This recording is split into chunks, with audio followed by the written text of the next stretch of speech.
Baik, kita lanjut lagi untuk bahas tentang metode terapi.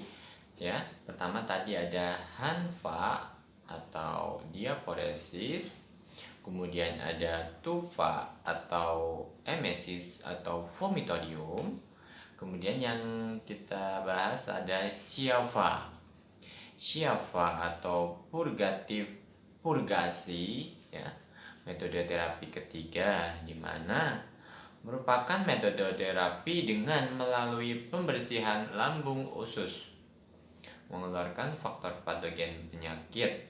Misalnya ada makanan yang tak tercerna, feses yang kering, patogen panas, bekuan darah, stagnasi tan, akumulasi dingin, dan adanya retensi urin dapat dikeluarkan melalui muara bawah.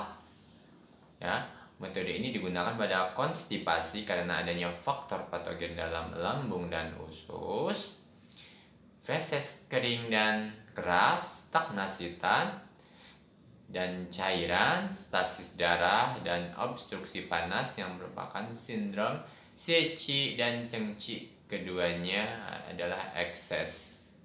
Ya, jadi bersifat untuk pembersihan lambung usus, ya, biasanya pada pasien-pasien yang konstipasi karena ekses. Selanjutnya itu yang keempat itu HEFA. Ya, HEFA itu melalui mediasi.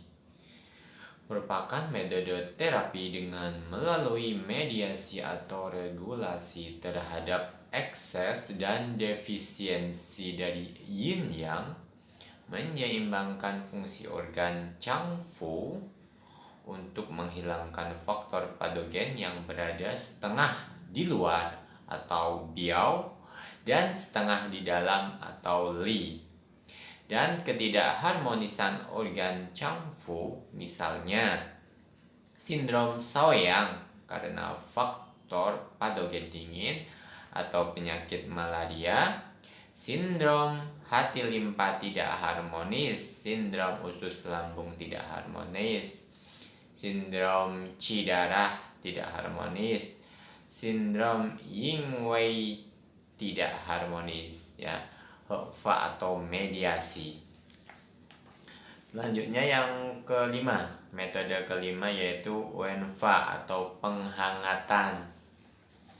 Penghangatan, ya, merupakan metode terapi dengan melalui penghangatan jiao tengah untuk eliminasi faktor patogen dingin, memelihara yang qi, memperlancar meridian, ya, meregulasi darah dan pembuluh darah. Ya, metode ini digunakan pada penyakit akibat faktor patogen dingin yang menyerang organ Changfu dan meridian. Misalnya menghangatkan paru, menguraikan cairan yin, menghangatkan jiao tengah, mengeliminir dingin, menghangatkan hati, menurunkan qi, menghangatkan ginjal, dan memulihkan yang.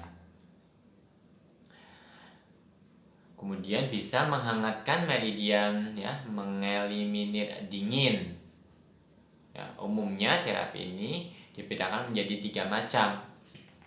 Ya, menghangatkan jiao tengah, mengeliminasi dingin, juga disebut menghangatkan interior atau li. Mengeliminasi dingin terutama digunakan untuk defisiensi yang limpa, ya, defisiensi yang limpa dan defisiensi lambung yang menyebabkan sindrom dalam atau li dingin. Kemudian memulihkan yang mengatasi kolaps, juga disebut memulihkan yang mengatasi kolaps. Ya, cara ini merupakan upaya penyelamatan darurat pada penyakit yang berkembang hingga terjadi kolaps sirkulasi darah. Yang ketiga itu menghangatkan meridian, mengeliminasi dingin. Banyak digunakan pada faktor patogen dingin yang menghambat meridian, stagnasi qi dan darah, nyeri persendian, dan gangguan fungsi pergerakan pada sindrom B, memiliki efek meredakan nyeri dan memperbaiki sirkulasi darah.